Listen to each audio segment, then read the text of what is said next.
So Michael Collins, a historical movie that tries to take us into a place about 100 years ago.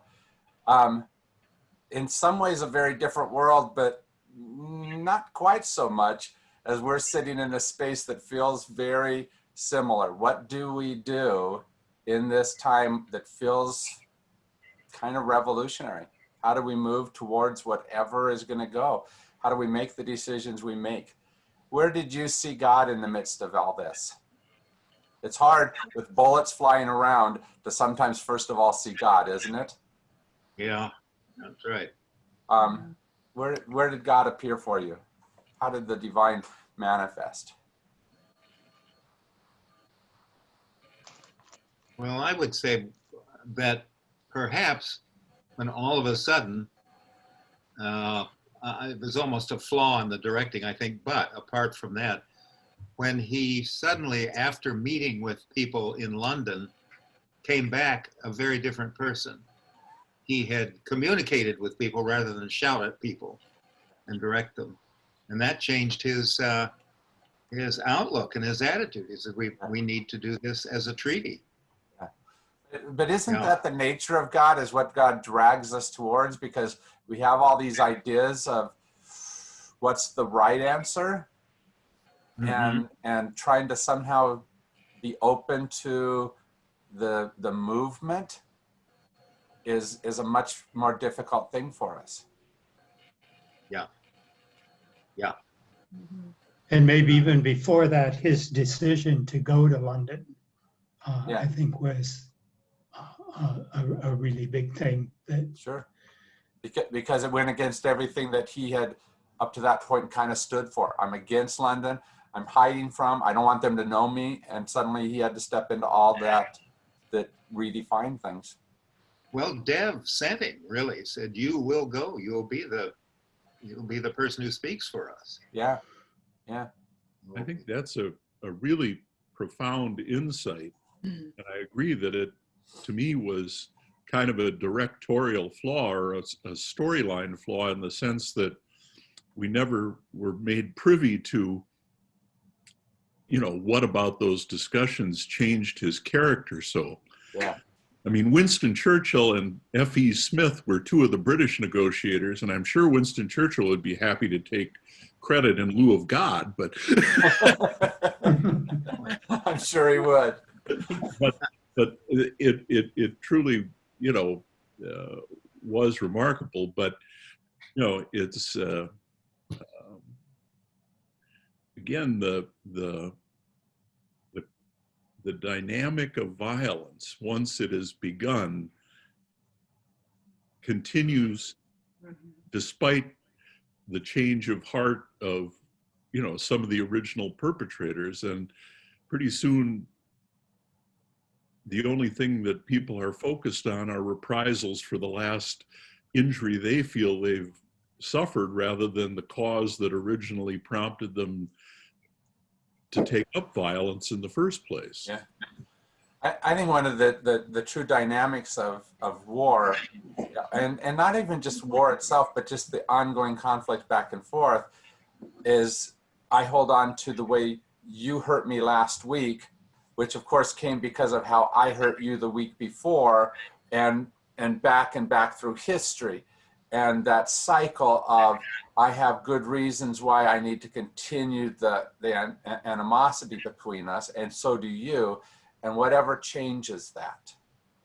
Because Dev wasn't wrong in saying, look, our goals should be separate, they are not good for us, all of that type of stuff, but somehow he came back with a different view. Michael Collins came back with a different view and said, maybe this can be worked into what's good for us. Yeah. And I get how Dev can only see that as a selling out. But I think that's, again, one of the human dynamics that makes peaceful resolutions difficult, is that people become so invested in an extreme position. We will be a free republic, we will swear allegiance to no foreign monarch, etc., that they can't imagine a middle path. Yeah.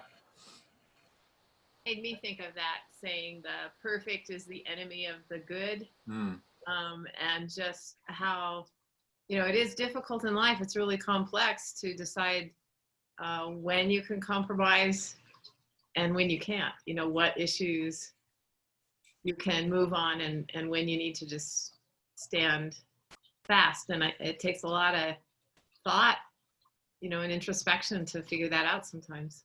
It takes a lot. You're exactly right. Good thing that we always do it perfectly, don't we? Well, the way Neeson played the role, he never seemed. It was an intellectual decision, I think, not one from the heart, because after he came back, he was very much more subdued, rather than enthusiastic. Oh, this is the way we will gain what we really want. He was, he was more subdued and quiet and thoughtful, but maybe not really enthusiastic. Of course, the split with Deb was inevitable, and that broke his heart. But how much of that, John, do you think is that our idealism sets all this stuff up to this point? This has to be true for me to be happy, so to speak. But our realism teaches us that this level can bring a whole lot of happiness, and it's achievable. Where this, even if it's better, may not be achievable. And it doesn't mean we don't continue to aim for it, but we sometimes have to get this. And I feel like sometimes our arguments here in America right now are things where people are saying, unless all of this, then I can't take anything. And the reality is that all of it for me may mean none of it for somebody else. And so they can't go down that road at all. So how do I make it so that I get mine, but that other person gets to move down the road with me in some way or another? But that means I don't get everything that I want.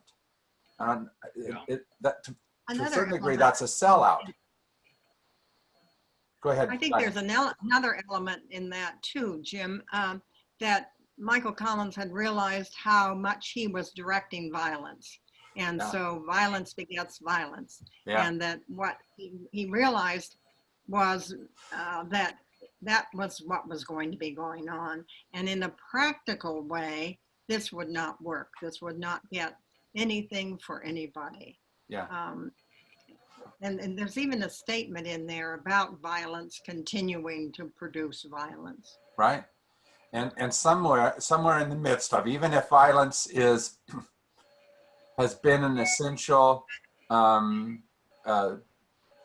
process through which you moved forward, and that's definitely true in this movie. I think that they would not have gotten to where they got without the violence that was there, or at least not easily gotten to where they got, to the halfway point. But at some point, when is violence become counterproductive? Because it usually does it in some way or another, doesn't it? Well, and a lot of people were dying, and that's counterproductive. That's for sure. Absolutely. Yeah. It was one of the most violent movies I've seen in years. Yeah. Really, when you think about it. Excellent portrayal of the way it was put together, of the escalation of violence. I mean, it just got more and more and more intense, and it was the truth about violence. So, but I do think the big question that you were talking about, Jim, is originally nothing. They were making no progress, and their original choices were violent choices. Was that necessary? Is that necessary? That's the big question. I mean, and it did bring about a reversal of the British position, but at the cost of how much, both within the country and from England. But because, like, originally, remember the scene where they did do all that and said something like, that'll bring them to their knees, and the next scene was enroll the tanks. Yes. Yeah. I Right? think And so often that's what happens with violence is it just, okay, it's going to escalate until you give up. So how much are you willing to pay is part of the problem, but part of the question. I think one of the ironies was that, as Michael Collins was saying, we must bring the British Empire to its knees to accomplish, by violence, to accomplish the self-determination of our country. An entirely different approach was being adopted halfway around the world in India by Mahatma Gandhi that truly was nonviolent, Yeah. and that ultimately did bring the British Empire to its knees. And I couldn't help but think about that as I reflected on the necessity, as perceived by Michael Collins, of using violence to essentially force the British to the table. Yeah. And ultimately, it was not Michael Collins' example, but Mahatma Gandhi's example that was taken up by Dr. Martin Luther King Jr., in the struggles for his people and our people. Right. The difficulty of taking up a space of violence always has to do with collateral damage.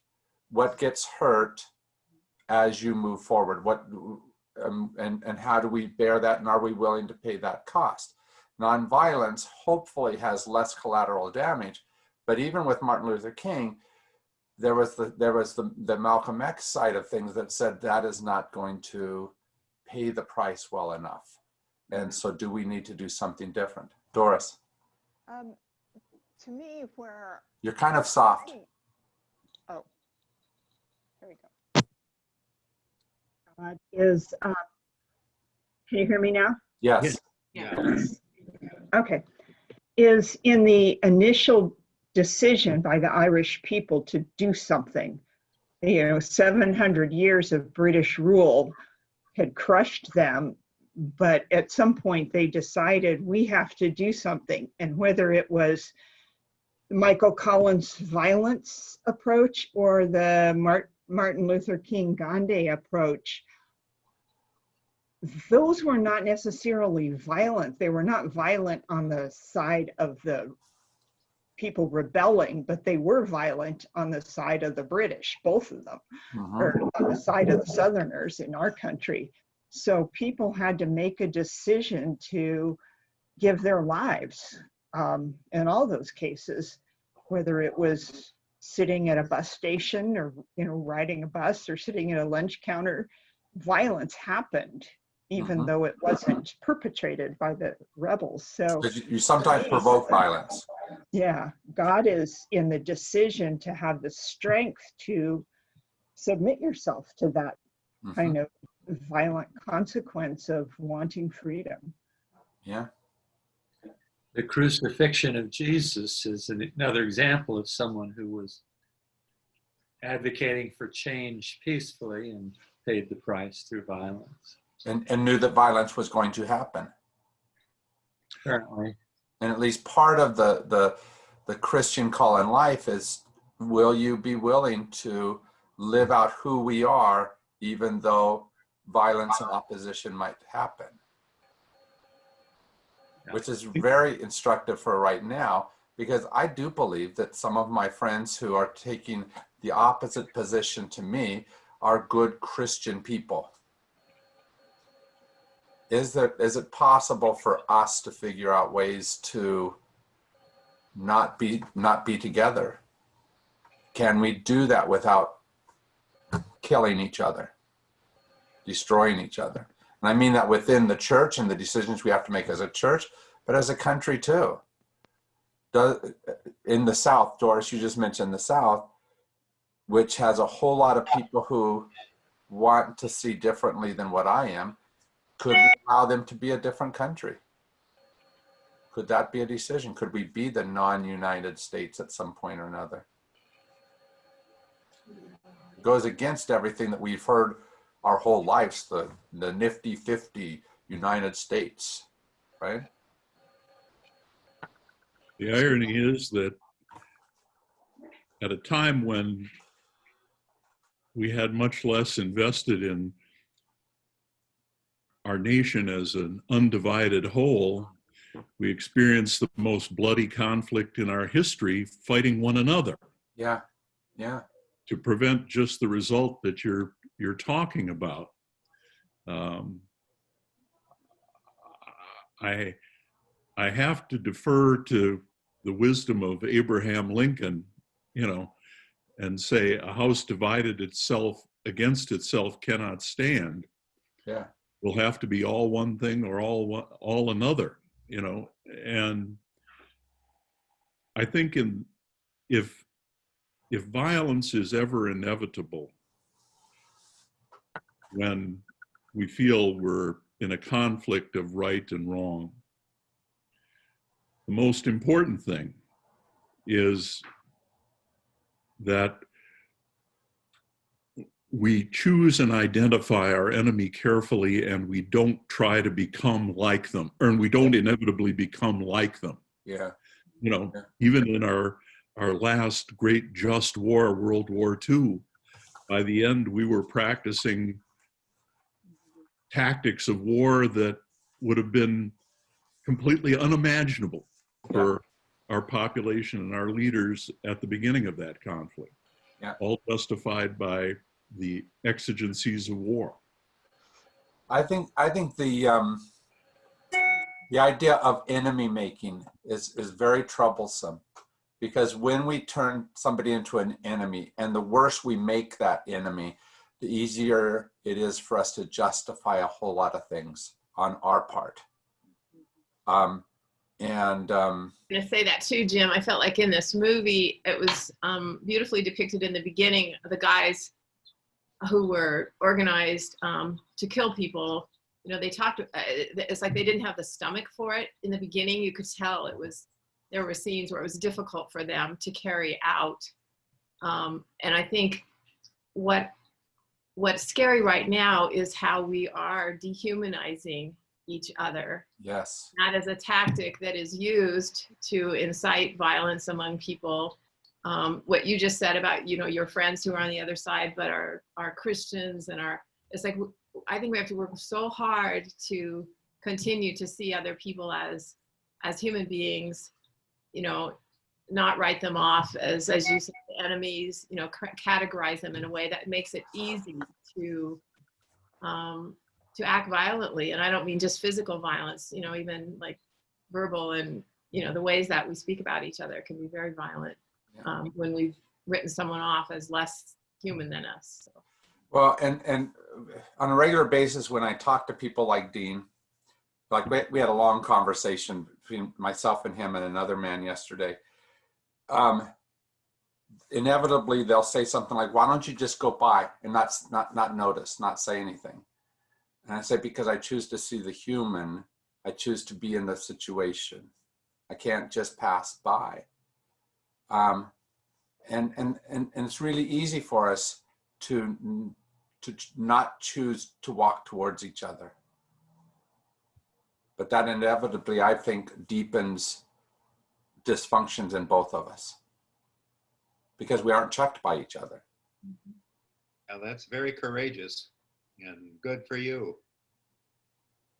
I'm reminded of a story I heard John Lennon tell when the Beatles were at the height of their fame, and he and Paul McCartney were such successful collaborators.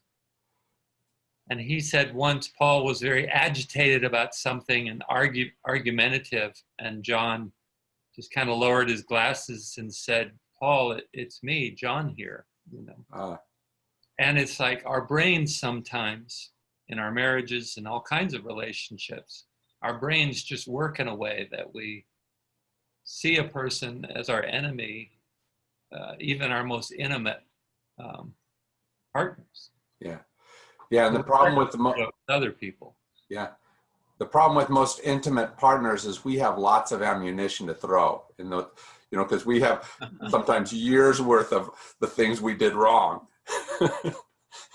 Yeah. And like in Irish and British politics, they had centuries of built up resentment. And England, to be fair to the Irish, they were quite imperialistic, and they said, here's our way, you must do it our way, at the expense of using underlings a lot, whether it was in India or Britain or wherever they colonized. And so there were reasons to resent those chains. Mm-hmm.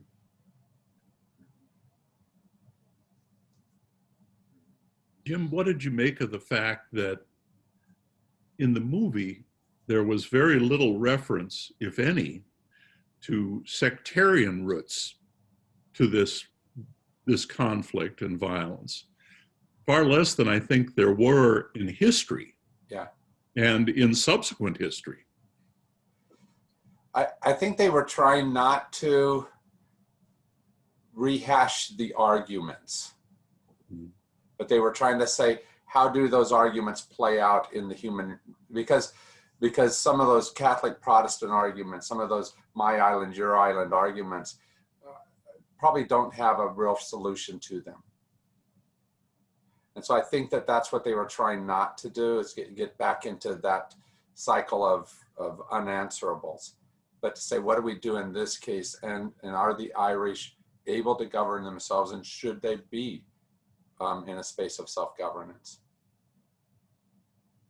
The paternalistic side of us always wants to say, but I can do it better. Is that a good thing for us? Is it a good thing for the other ones, even if they're relatively failing? Because maybe British rule was going to be stronger than Irish rule. For sure, Ireland has had a troubled history since then, right? They haven't worked out their own disputes yet. The dividing of Northern and Southern Ireland is part of the problem. So it's not just Ireland that did it wrong. The British have often had a history of separating poorly. When they separated from India and put self-rule there, they did that poorly as well, leading to the separation of Pakistan and the conflicts that were there. So in some ways they want countries to fail as they leave, and that's not untypical of imperialistic countries. So how do we do it? As we're the big empire in the world, are we going to do things in ways that make things fail because they're not accepting our rule? Or do we do it better? We don't have a very good record with Cuba, the Philippines, you know. Korea is our great success story, I suppose, but we never really had an imperial relationship there, just sort of a post-war trusteeship, or I guess, for a while. And to be fair, we hadn't really stepped into the imperial role yet. We weren't yet the empire when Korea happened. We were on our way to becoming that, but we weren't our fully grown empire yet. We're still doing a bad job with Puerto Rico, and yeah. You know. Well, I mean, but when you have a president who doesn't even recognize Puerto Rico as us, yeah. Yeah. Right? But as a foreign power only. Yeah. Can't make the briefing book simple enough for him. But mind you, now he has in mind Greenland. Yeah, that's right. Everything for sale. So I have to confess that when I watched the movie early on, I was emotionally supporting the violence that Michael Collins started. And within the frame of you know, that when the movie opens up, there's a battle going on and the Irish are being obliterated. And his whole strategy brought success rather than that horrendous failure. And that was, my brain was just in that framework. Sharon asked me while the movie was going on, was it all that bad for the Irish, the British rule? And I realized I know nothing about that. And we got no context about why the Irish were willing to engage in such violence. What was happening? We got nothing about that. So it's like the brain, when you frame things a certain way, our brains can just go down a certain path that we might not go if we were framing things differently. The hard part is it's really simple for us who have been in a relatively peaceful lifetime, right? Most of my life has been relatively peaceful. We haven't had wars that I felt were necessary wars, and they sure didn't manifest in most cases violence around me, right? So it's hard for me to step into, with any real sense, step into a world where I had to go to war in order to preserve something, to understand that action. But I look at Michael Collins, and their sense was the violence will not go away unless we show that we can somehow counter that violence. And you're right that I as well cheered his use of violence in order to stop that which seemed the greater problem. But how does it stop? When does it stop? My great-grandparents came from Ireland in the late 1800s. Oh, sorry. Great-grandparents came from Ireland in the late 1800s as a result of the potato famine. And that was directly caused by British action and inaction to starve the Irish people, starve them into submission, starve them so that they could take over their land. It was pretty horrible to hear my grandfather talk about his parents and grandparents and what they went through before they came to this country. So Ireland was not a pleasant place to be under British rule. It was horrible. And it's hard for us to realize that, because when we look at the United Kingdom, we just see one grand people all working together and everything. But there's a reason why it's essentially three different countries bound together into one kingdom, because they have not thought the same. They have very different histories and very different approaches to life. Hadrian's Wall was built across the top of England to divide and protect against the Scottish, right?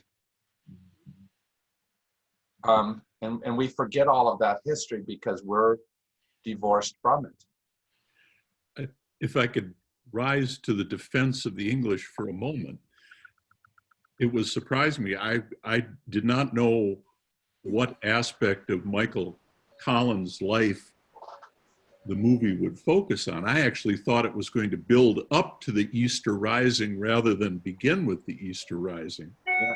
But by way of context, the Easter Rising, which occurred in 1916, was when the Irish were using the fact that the British were engaged in a life and death struggle on the Western Front in France to essentially try to exploit what they perceived was British weakness and affect their liberty at that time, right, to the extent of collaborating with the Germans and receiving arms from the Germans. And I can assure you the Germans were not just interested in making sure that the Irish achieved their independence. They wanted to weaken the British enough that they could conquer them on the European continent and establish German hegemony on that continent. So it was a life and death struggle, at least at its inception, for the British as well in the 20th century. Yeah, and so in some ways you could say it was a treasonable offense, right? And I think that's part of what we're dealing with here. Where has someone crossed the line and is not working towards us, but working towards just self-interest? And where have they caused treason? Because I think that's what some of my friends seem to be pointing the finger at me about. Where have we become the treasonous rebels that are dividing our country?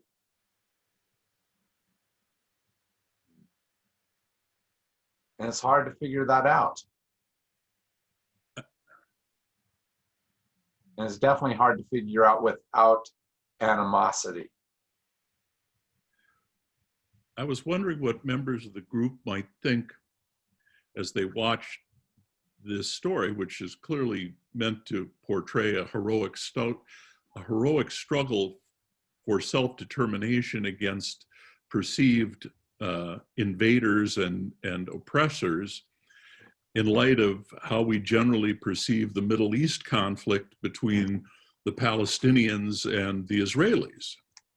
The Palestinians certainly think the Israelis simply moved in on their homeland, and that all efforts by the Palestinians to counter that are effectively terrorism, and respond much as the British do, you know, with collective guilt and leveling of homes and villages, et cetera, et cetera.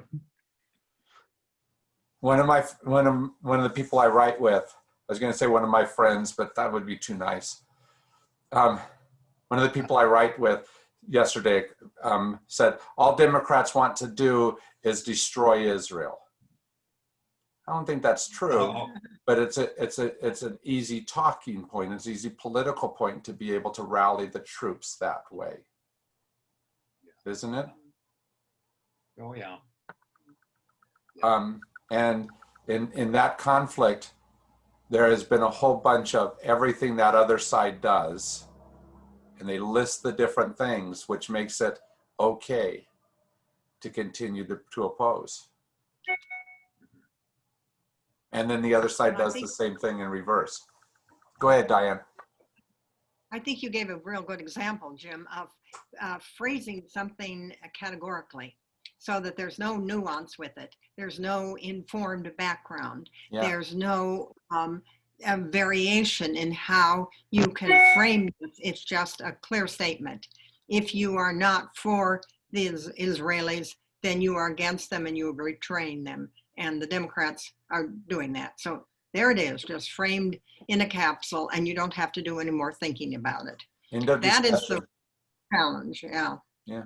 And we all need to do more thinking around those encapsulated phrases that would categorize people and ideas. Yeah, but that's clear and easy enemy making. Yes. If I turn you into the enemy and I can put A, B, C, Y, you are, then I no longer have to consider your words in anything other than the negative light I've put you in. And when it comes to being a United States, I think that's dangerous work, isn't it? Because if we have any sense of being the us, we can't hate half of us.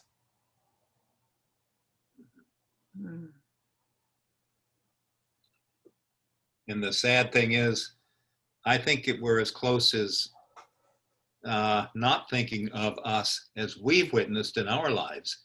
Yeah. It's really, it's quite sickening and saddening, to say the least, and so forth. At least we've noted that in our lives. The division is incredible. It was pretty badly divided during the Vietnam War too, but this seems worse.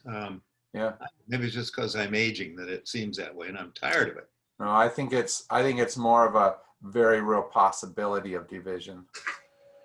But where we were divided, it wasn't let's get rid of each other, where now it does feel like that. And what it really feels like is kind of going back to the movie when Michael Collins came back and said, here's the solution that I think is possible. And Dev said, no way in hell I can even go that way.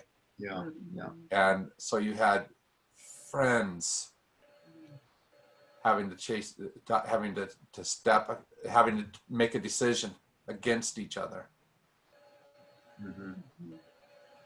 I think it's easy to see in the movie how a principle was made sort of categorical. You're either with us or against us. And we see that as, no, there was clearly a middle ground there. At the same time, I think there are issues that are categorical. The one time that I found myself disagreeing with the Civil War historian Shelby Foote, a Southerner, said, well, you know, the Civil War was the result of our nation failing at what it's the best at, compromise. You know, but I said, you know, to myself, chattel slavery is not something about which you compromise. Right. You know, I mean, others may have a different view, but that's my view, you know, and I ultimately that was the view that came to prevail. You know, there are things about which it's not possible to find a middle ground. And we're looking for them and we're making them into things when they're not there. And we had literally gone through decades of trying to do that middle ground. And can we? And I think that in many ways, that's still the issue. I don't think the ending of the Civil War really closed that issue off. At least in the Southern mind, I think they still are saying, but this is really not the country that I would have made. Yeah, yeah.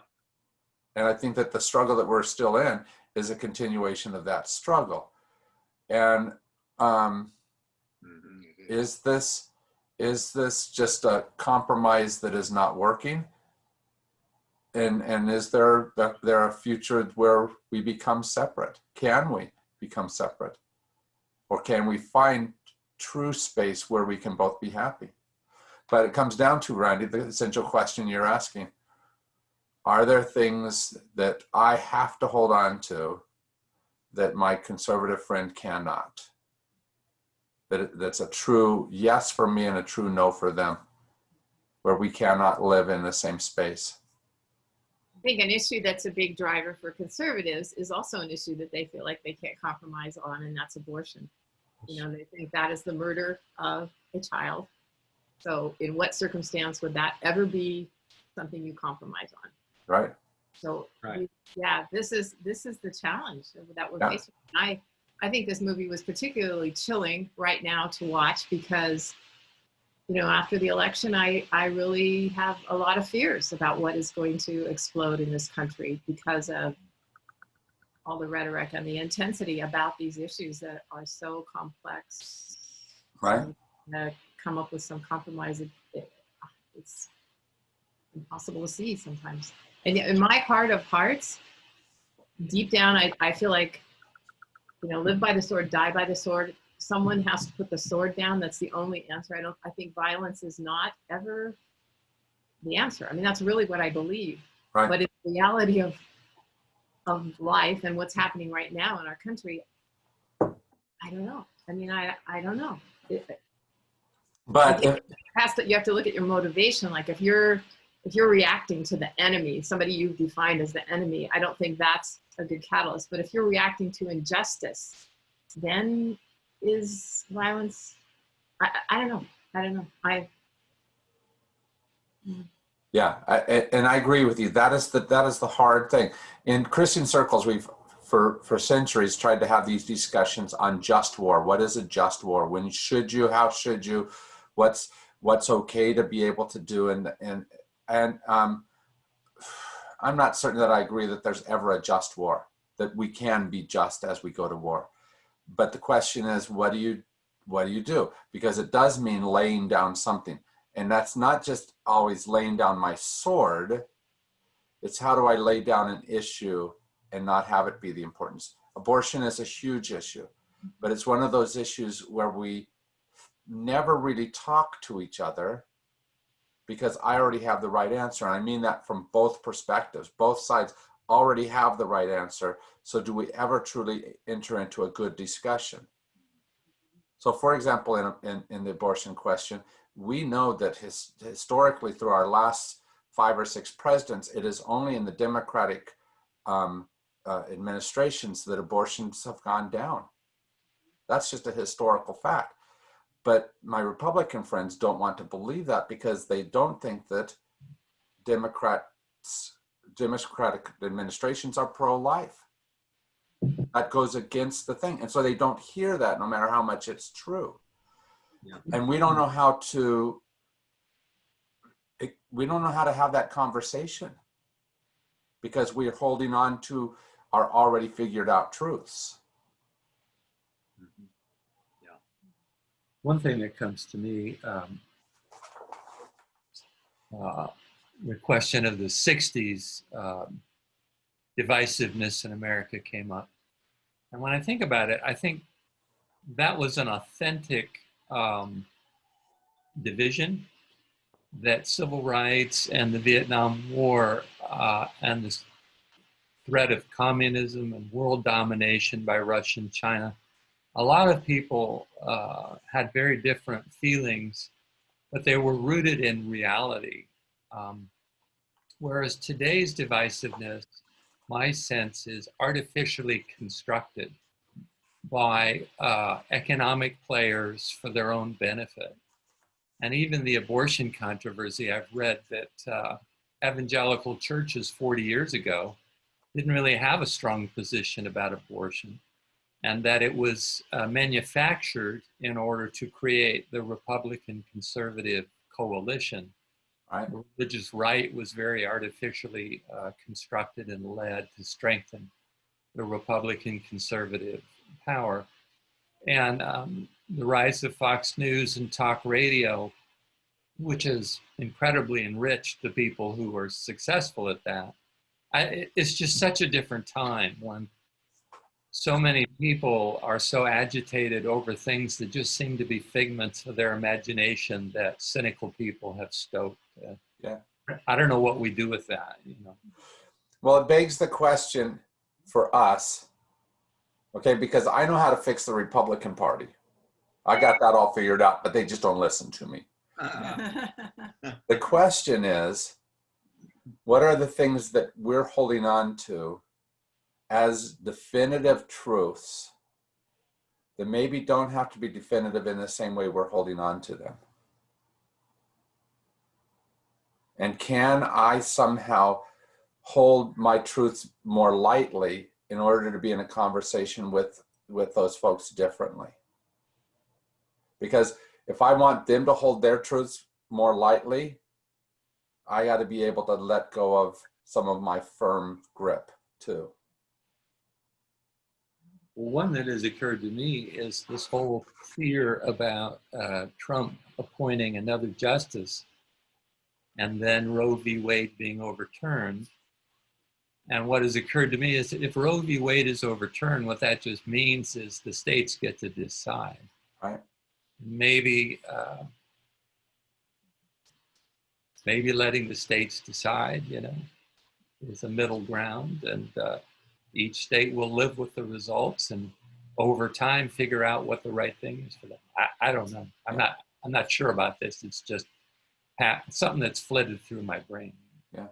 I think at least this, Greg, what we have to remember is that even if Roe v. Wade is overturned, and we can all rehearse in our minds some of the things that will mean and some of the challenges that will give to people who today are some of the hurt that it will cause. But it won't be the end of civilization either. We get to decide how to continue to move in our context as we move forward. Just like the passing of Roe v. Wade wasn't the end of civilization, no matter how much the conservatives want to say it was. It wasn't. And we have to know that those types of things are not absolutes like they sometimes feel like in our heart. Jim, I think that's an important thing for us to carry with us now. In particular, those of us who are really concerned about the direction the country's going and the direction that it might go. And there's a lot of fear and worry in the hearts of some of us. But to keep remembering that whatever may happen may not be the end of civilization is hope I would like to have. So thank you for that. I will think about it, and I will hope that I can hope. Yeah. And I find that really, really encouraging words too, Jim, to think that way. And I mean, we don't know what's going to happen in November. And I've been telling my friends we need to prepare ourselves after what happened in 2016. We don't know what's going to happen. Yeah. And so what you just said, I agree. It's helpful to hold on to that way of thinking. And we need to keep speaking into that younger generation, because they're the ones that are going to bear even more of this weight. I'm not saying you guys won't be around for a while, but you won't be around as long as they will. They're going to carry both the effects of this, but also the responsibility of what will happen next, much longer than what we will. And so our nurturing of them and our connection to them and our trust in them is going to be a huge thing, won't it? Mm-hmm. Yeah.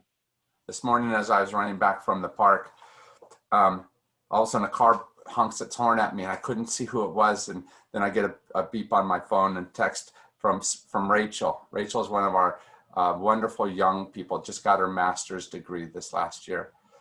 And she is one that gives me hope for the future, right? She's mid-30s, right in there. And her and Sarah and Sean have moved into my neighborhood, essentially. And so there's some of those people that I'm trying to nurture, to say, you guys are going to have to solve what we have not solved. Because basically we figured out that we didn't solve all this racial stuff, did we? We haven't solved all these issues as well as what we thought we had. And so how do we prepare them to be able to be the next set of solvers?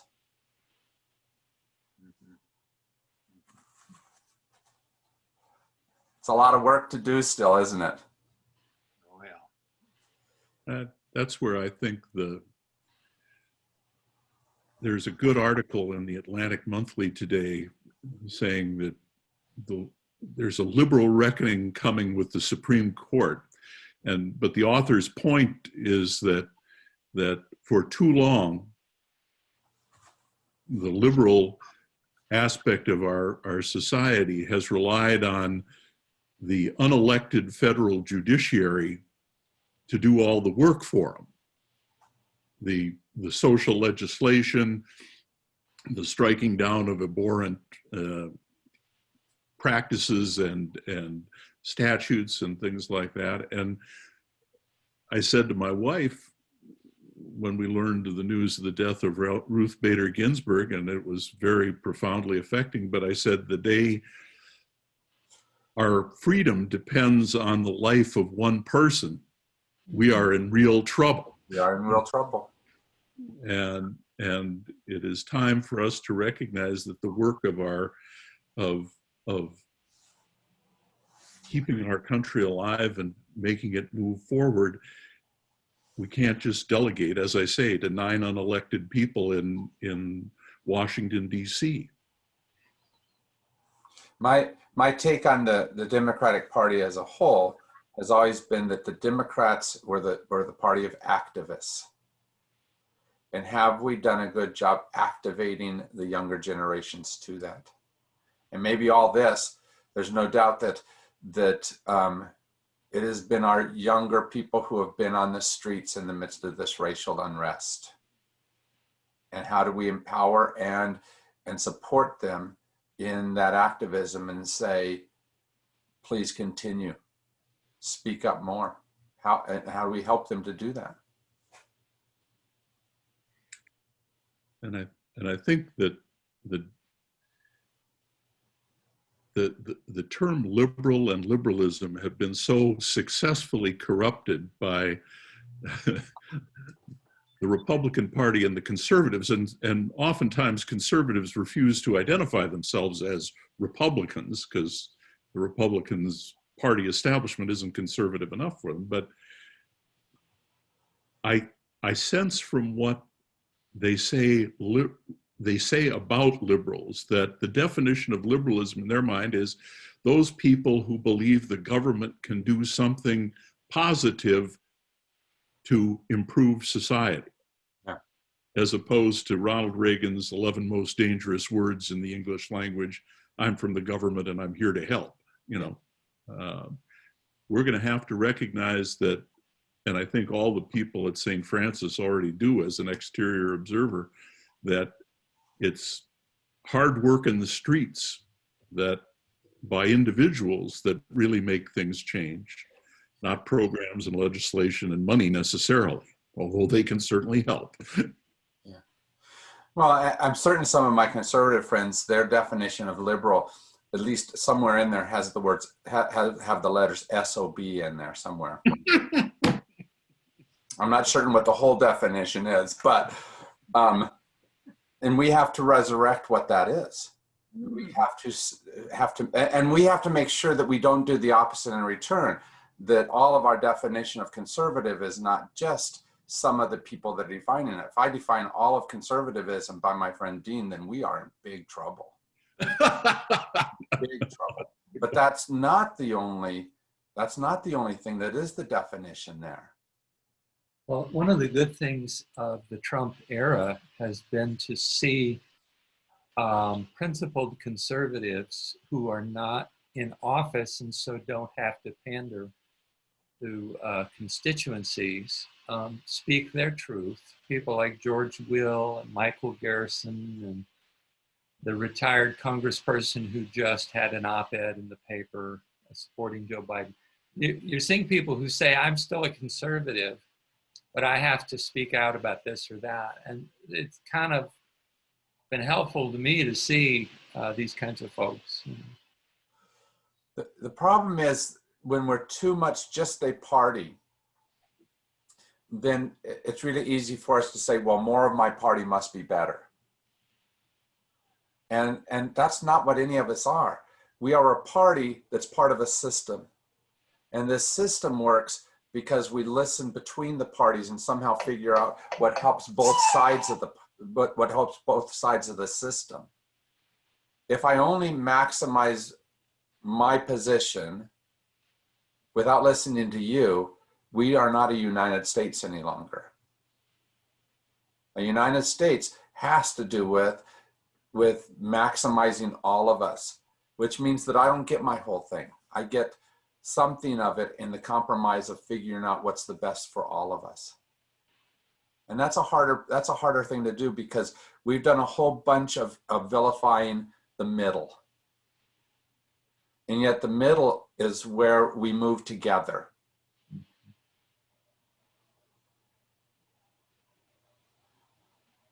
I think we do have to continue to look for signs of hope. And for instance, Cindy McCain just came out for Joe Biden, and she really addressed very well her rationale, her reasons.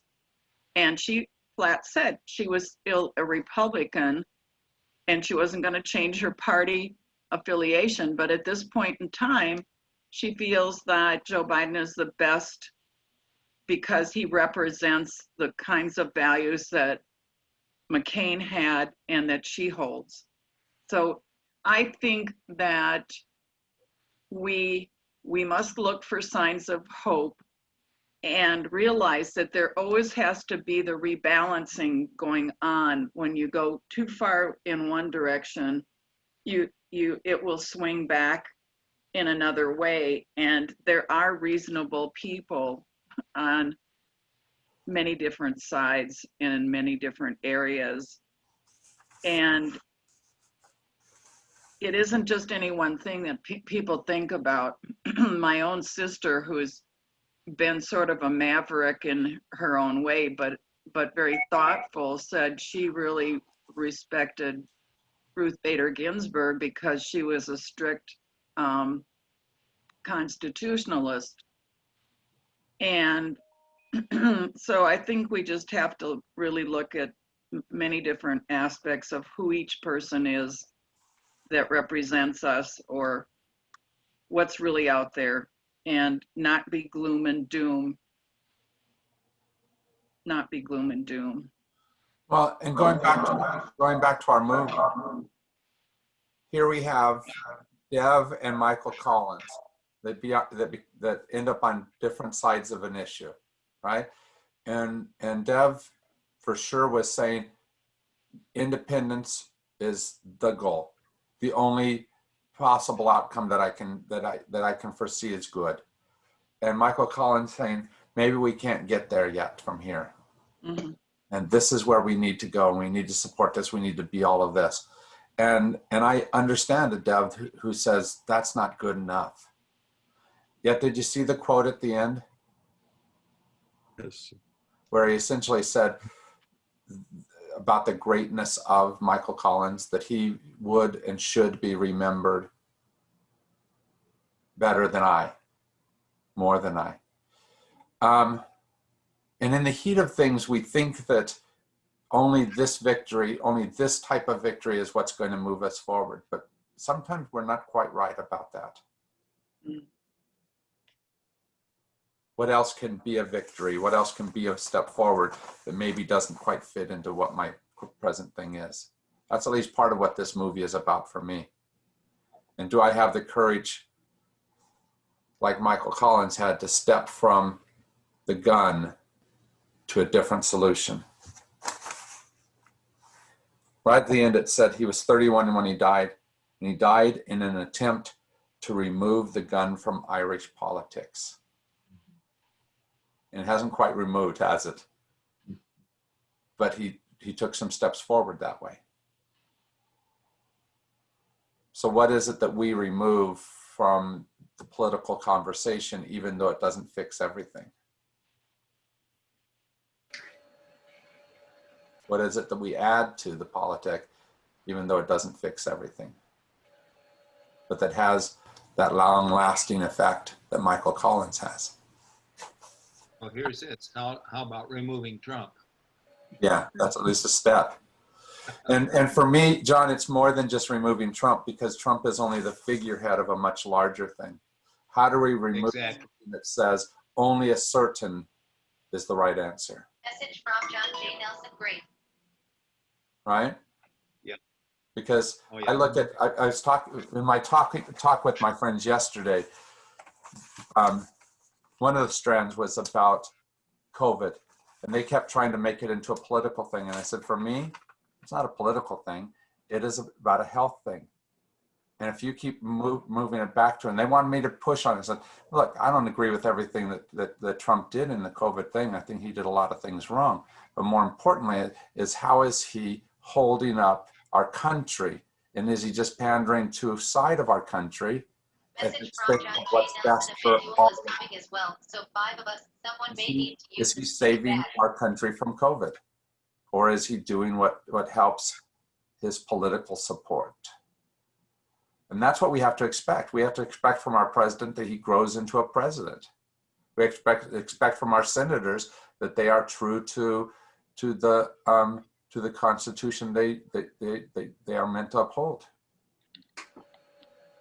And too often our decisions have become the partisan issue rather than the U.S. issue. I'd just like to end by saying violence is more than a physical issue. It's a spiritual issue. Uh-huh. And as I've listened to our conversation, I think I need to speak to and about conservatives with more respect.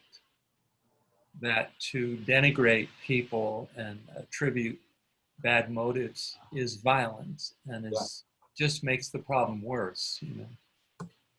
And not to be wishy-washy about what I stand for. I think we need to stand for what we stand for. At the same time, though, not to do this black-white, we're good, you're bad kind of talk. I think that's violent and not helpful. Yeah, but see, that's going back to that enemy making. If all I do is make enemies, then I can easily turn them into the source of all evil, which of course means that I am not the source of any evil. And that's simpler for me. It's a nicer definition for me, but is it helpful in the larger picture?